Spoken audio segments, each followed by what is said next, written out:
Olá! Hoje a gente vai fazer uma análise mais aprofundada de um material bem interessante sobre o Apocalipse. O foco são os 7 selos, sabe? E como eles se conectam com o que chamam de economia divina. Basicamente, essa economia seria o plano de Deus, a administração dele na história, para cumprir o propósito eterno. A gente tem aqui uns estudos, umas anotações que trazem uma visão particular desses eventos. Exato. A nossa missão aqui é tentar extrair os pontos principais e talvez os mais diferentes dessa interpretação. Entender a estrutura, o que está por trás dos símbolos. Pronta para começar essa exploração? Vamos lá. A gente vai ver como essa perspectiva interpreta a história, a profecia, né? Focando no significado central desses eventos. Pelo menos segundo o material que a gente tem em mãos. Ok, então vamos expor essas ideias. O material argumenta uma coisa curiosa, que Apocalipse não é só profecia futura, mas é também um registro histórico dos últimos 2000 anos, assim, e tudo isso culminando no plano de Deus.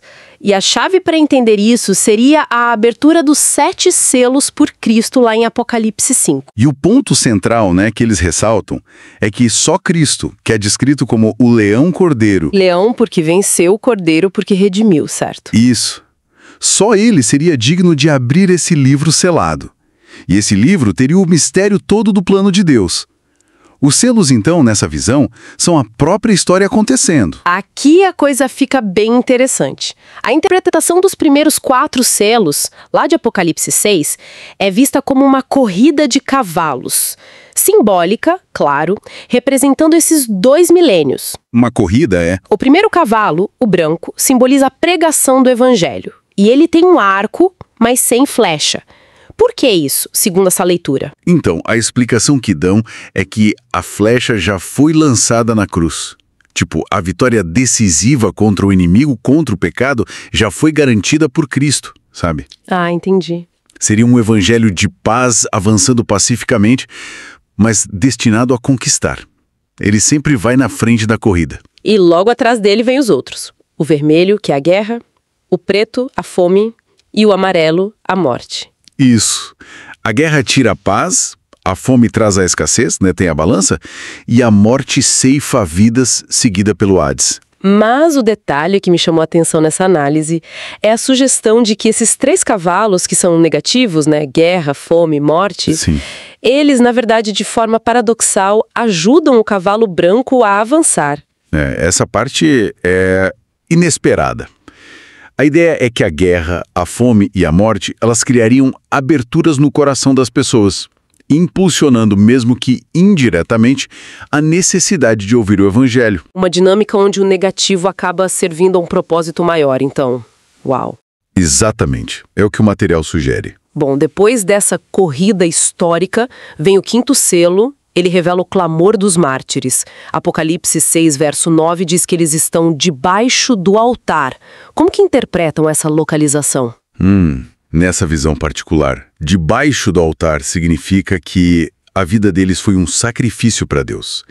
E eles estariam no paraíso. Só que não seria o céu ainda. Não exatamente. Seria uma sessão de espera agradável dentro do Hades, o reino dos mortos, que ficaria no coração da terra. Sabe? Esperando a justiça de Deus. Eles pedem que Deus julgue quem está na terra. Entendi. E a resposta vem no 6º selo. Não é o juízo final ainda, mas... Calamidades sobrenaturais. Terremoto, sol escuro, lua como sangue. O material diz que isso é uma advertência divina bem séria. Um chamado para se arrepender antes da tribulação final mesmo. Impactante no céu, né? Como por meia hora, diz Apocalipse 8.1. Ele é descrito como abrangente. Abrangente por quê? Porque dentro dele estão as 7 trombetas. E dentro da 7ª trombeta ainda vem as 7 taças. Ele marcaria o fim do que chamam de Era da paciência de Deus e o começo do juízo direto dele sobre a terra. Para entender por que Cristo tem essa autoridade toda, para iniciar isso, o material volta a falar da qualificação dele, como a encarnação, morte, ressurreição, ascensão, como isso o torna apto. Bom, Como leão de Judá, ele derrotou Satanás. Como cordeiro que foi morto, ele redimiu a humanidade do pecado. Essa natureza dupla qualifica ele. Certo. Mas a ênfase aqui é que a dignidade dele não é só pela redenção em si, mas pela capacidade única que ele tem de revelar e administrar esse plano de Deus que está no livro selado. Faz sentido. E entre o sexto e o sétimo selo, tem Apocalipse 7, que fala de preservação, né? 2 grupos.